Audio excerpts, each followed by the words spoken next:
गोपाल की पत्नी मीना एक दिन गोपाल से कहती है। सुनिए, मैं कल डॉक्टर के यहाँ गई थी तो उन्होंने मुझे बताया कि मेरे अंदर बहुत गंभीर बीमारी पैदा हो गई है, जिसके इलाज के लिए हमें कम से कम 5 लाख रुपए जमा कराने होंगे। अगर इलाज वक्त पर नहीं कराया तो जान को खतरा हो सकता है। मीना, तुम बिल्कुल मत घबराओ। भगवान ने चाहा तो मैं कहीं ना कहीं से पैसों की व्यवस्था कर लूँगा। मेरा एक मित्र है जो बहुत धनवान है। मैं कल उसके पास जाकर उससे मदद के लिए कहूँगा। तुम घबराओ नहीं। अगले ही दिन गोपाल मदद मांगने के लिए अपने मित्र के घर पहुंच जाता है। तभी उसका मित्र उसे देखकर कहता है, अरे आओ भाई आओ गोपाल, क्या हाल है? आज मेरे घर कैसे आना हुआ? सब खैरियत तो है ना? आज इधर का रास्ता कैसे भटक गए गोपाल? कहो कैसे आना हुआ? अरे दीपक भाई, मैं तुमसे एक मदद मांगने आया हूँ। मेरी पत्नी मीना बहुत बीमार है और उसके इलाज के लिए मुझे 5 लाख रुपए चाहिए। क्या तुम मुझे 5 लाख रुपए उधार दे सकते हो दीपक भाई? मैं समय के साथ तुम्हारे पैसे धीरे धीरे लौटा दूंगा। तुम्हारा बड़ा एहसान होगा मुझ पर दीपक भाई। अरे यार गोपाल, तुम मेरे दोस्त हो तो इसका मतलब ये नहीं कि मुंह उठाकर 5 लाख रुपए मांग लोगे। मैंने क्या यहाँ पैसे लगाने की फैक्ट्री खोल रखी है? जाओ अपना काम करो। बेचारा गोपाल वापस अपने घर आ जाता है और घर आकर देखता है कि उसकी पत्नी मीना की मृत्यु हो चुकी है। मीना, मुझे माफ कर दो। मैं तुम्हें बचा नहीं पाया। दीपक ने मुझे पैसे देने से साफ साफ इनकार कर दिया मीना। कुछ समय बाद गोपाल लकड़ी लेने के लिए जंगल जाता है और जंगल जाकर जिस पेड़ को वो काटने वाला था, तभी उस पेड़ से आवाज़ आती है, रुक जाओ गोपाल, मुझे मत काटना।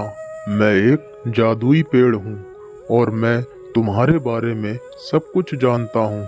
इसीलिए तुम जो चाहो मुझसे मांग सकते हो गोपाल।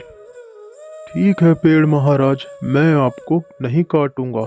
मैं तो बस मजबूरी में लकड़ियाँ लेने आया था। और रही बात मेरे मांगने की, तो मुझे कोई ऐसा लालच नहीं। आपको जो ठीक लगे मेरे लिए वो मुझे आप दे दीजिए पेड़ महाराज।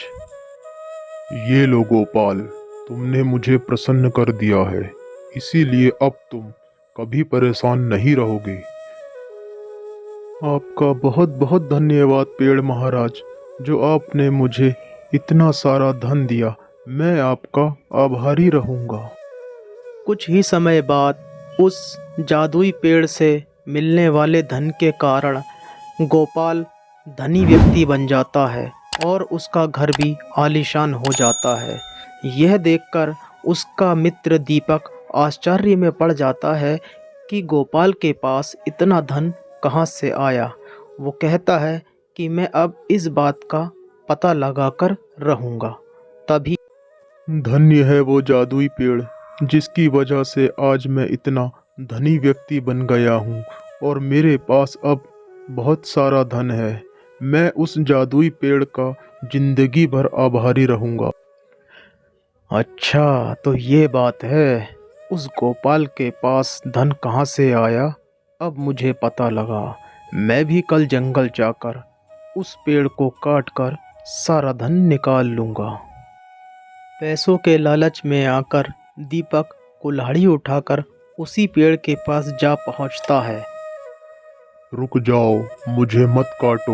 मैं एक जादुई पेड़ हूँ। तुम जो चाहो मुझसे ले सकते हो। तुम्हें जितना भी धन चाहिए मैं तुम्हें दे सकता हूँ। अरे बेवकूफ़ पेड़, तुमने मुझे उस गोपाल की तरह पागल समझा है क्या, जो मैं तुमसे धन मांगूंगा?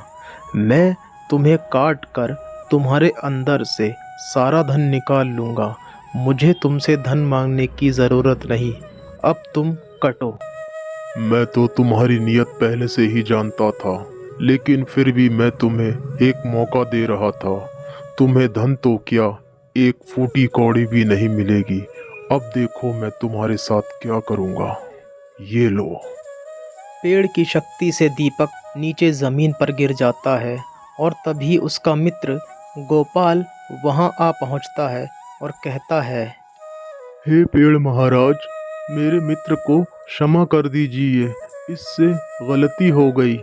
इसकी गलती की मैं आपसे माफ़ी मांगता हूँ और अब ये कभी आगे से आपके पास नहीं आएगा महाराज। ठीक है गोपाल, तुम बहुत भले आदमी हो, इसीलिए तुम्हारे कहने से मैं इसे माफ़ कर देता हूँ। ये लो, लेकिन आगे से ख्याल रखना।